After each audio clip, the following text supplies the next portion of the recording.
Bienvenue dans ce podcast Super Coach. Aujourd'hui, je suis avec Eugénie. Comme d'habitude, on va parler cette fois-ci dans cet épisode d'un thème très spécial qui est est-ce que finalement faut être guéri pour pouvoir devenir coach, thérapeute, coach thérapeutique et aider les autres à se libérer de leur blocage de vie? C'est une question qu'on m'a beaucoup posée et qu'on m'a posée justement même récemment. Donc, trop content qu'on puisse parler de ça, Eugénie. Oui, bonjour Théo. Effectivement, comme tu dis, souvent la question revient, assez régulièrement et même d'ailleurs tout au long, de la formation, pas qu'au début. Et j'aimerais que tu me dises pourquoi en fait, cette question elle revient et elle est si en fait répandue. En fait, pourquoi en fait on pense, à ça, pourquoi on a ces pensées-là, quoi? Je pense que dans le fond, on a peur d'être pas aimé, on a peur de pas être accepté. C'est dans le fond, ça revient à mais le pire du pire du pire qui se passerait pour moi, c'est que si je me lance et que je fais vraiment quelque chose que j'aime, qu'il y ait un flop, que j'ai pas de clients, qu'il y ait personne, qui me demande d'être aidé et cetera et moi j'adore ça et en fait, on va se trouver des problèmes, tu vois? On va se trouver des problèmes pour pas y aller et du coup, on va se dire: «Ouais, mais en fait, tu pas déjà bien dans ta vie, t'as pas déjà ci, t'as pas déjà ça».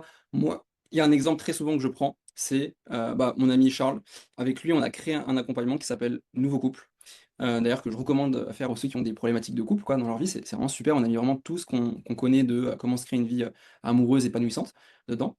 En lien aussi avec le coaching thérapeutique, l'intelligence de soi et cetera et dans cet accompagnement-là, Charles, il partage énormément son parcours parce que l'élan est venu, vraiment de lui. Enfin, c'est une envie que j'avais depuis un moment mais De ton je histoire? sentais Ouais. ça ouais, je me sentais pas de porter, la mission de création d'un accompagnement, seul à 100 et donc lui, il y a eu un déclic dans sa vie, il a eu une rupture et en fait, cette rupture l'a amené énormément à réfléchir à qu'est-ce qu'il fait? Qu'est-ce qu'il fait? Pour lui, quand on s'appelait, on a passé des soirées, des soirées, des journées à en parler et il me disait: «Voilà, pour moi, j'ai perdu la plus belle histoire d'amour de ma vie, comment ça se fait?» et cetera. Donc j'ai pu prendre énormément de temps pour essayer de le comprendre, voir tout ça, voir ce qu'il en était et ce qui est énorme là-dedans, c'est que lui, de son côté, bah, finalement, plus on discutait, plus il y avait de la compréhension sur c'est quoi tous les éléments qui ont fait que, bah, finalement, son couple est allé dans le mur et en fait, il a pu voir que, bah, finalement, ça c'est, enfin, l'histoire, moi je repense à Roger qui dit, «Plus c'est intime, plus c'est général» et en fait, c'est un petit peu ça, cette idée de, bah, finalement, là, on peut voir que cette, intimité qui était la sienne, elle est énormément, universelle. Ça a été vraiment flagrant. On dit: «Mais ça, c'est le cas dans plein de couples, dans plein de personnes» et en fait, petit à petit, il s'est dit: «En fait, mais oui, en fait, j'ai envie d'aller aider les personnes à se créer une vie a amoureuse, au top» et vu que c'était un truc que moi aussi j'avais déjà commencé à faire depuis un bon moment et que j'avais envie de développer davantage, on s'est dit: «Allez, vas-y, on se lance, on développe l'accompagnement là-dessus». Quelques mois après, Charles revient vers moi, il me dit: «Théo, mais attends, imagine les gens se disent: "Mais il est célibataire, il va nous apprendre à être en couple", et cetera». Et là, en fait, ce qui est cool, c'est que je lui dis: «Mais c'est ça ta force. C'est qu'en fait, dans ce que tu me disais, tu as raté la plus belle histoire d'amour de ta vie». Moi, je préfère écouter quelqu'un qui me dit ça: «Écoute Théo, j'ai raté la plus belle histoire d'amour de ma vie et j'en ai compris pourquoi et je vais te l'expliquer pour que toi tu puisses pas, foncer dans le mur comme j'ai foncé dans le mur». Je préfère écouter quelqu'un comme ça, plutôt que quelqu'un qui va me dire: «Moi j'ai jamais eu de problème de ma vie, tout va bien, je suis le couple parfait et je vais t'aider», tu vois? Et en OK. fait, je lui dis: «Ça ta force, c'est ça ton unicité, c'est ça le truc qui te différencie en fait des autres». Et il me dit: «Mais ouais, c'est vrai». Et on a orienté toutes les publicités là-dessus, même sa masterclass vidéo, elle est en lien avec ça. Et en fait, lui partage énormément ça. Il dit: «On s'aimait, mais on se faisait du mal en permanence et j'ai compris pourquoi. Donc si toi aussi, vous vous aimez, mais vous faites du mal, écoute cette vidéo» et en fait, petit à petit, on le voit là, il fait que du contenu là-dessus et il est hyper animé, inspiré par ça. Et moi, ça me fait super plaisir parce que ça démontre bien ce truc-là de tu sais, dans la vie, si tu attends d'être parfait pour passer à l'action, tu passeras jamais à l'action. Mmh. La réalité, c'est que tu as plein de challenges sur ton chemin, mais comme, disait un très grand penseur, si tu penses que tout ce qui t'arrive dans ta vie est maléfique, tu auras énormément de situations qui vont te le montrer. Mais si tu penses que tout ce qui t'arrive dans ta vie est bénéfique, tu auras également tout plein de situations qui vont venir te le montrer.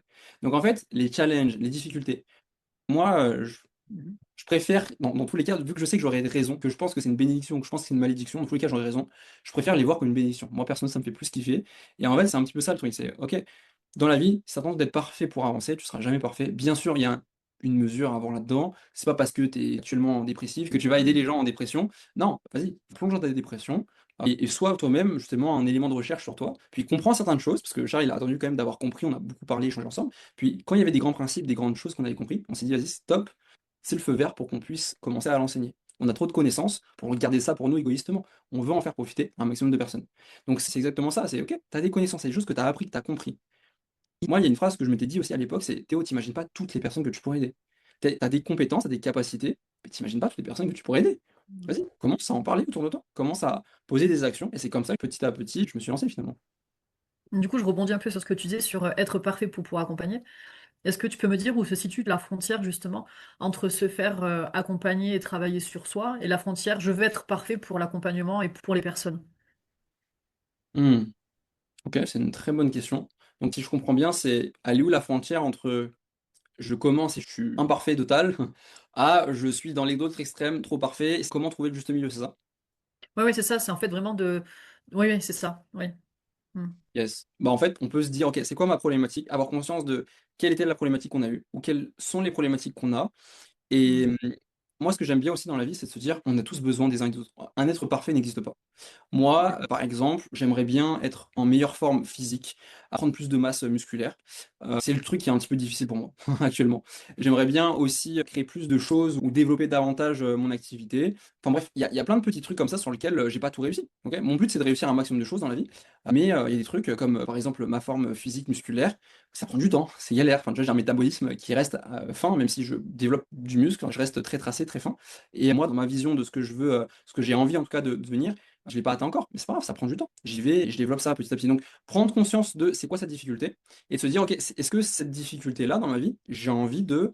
Parce qu'en fait, si on attend d'être parfait partout, c'est pour ça que j'ai commencé par dire ça, c'est clair qu'on ne le sera jamais. Il n'existe personne de parfait partout. Moi-même, je ne le suis pas. J'ai donné un exemple personnel pour montrer juste que, bah voilà, moi-même, je suis pas parfait partout. Mais ça ne m'empêche pas de faire ce que j'aime, faire ce que j'ai envie de faire.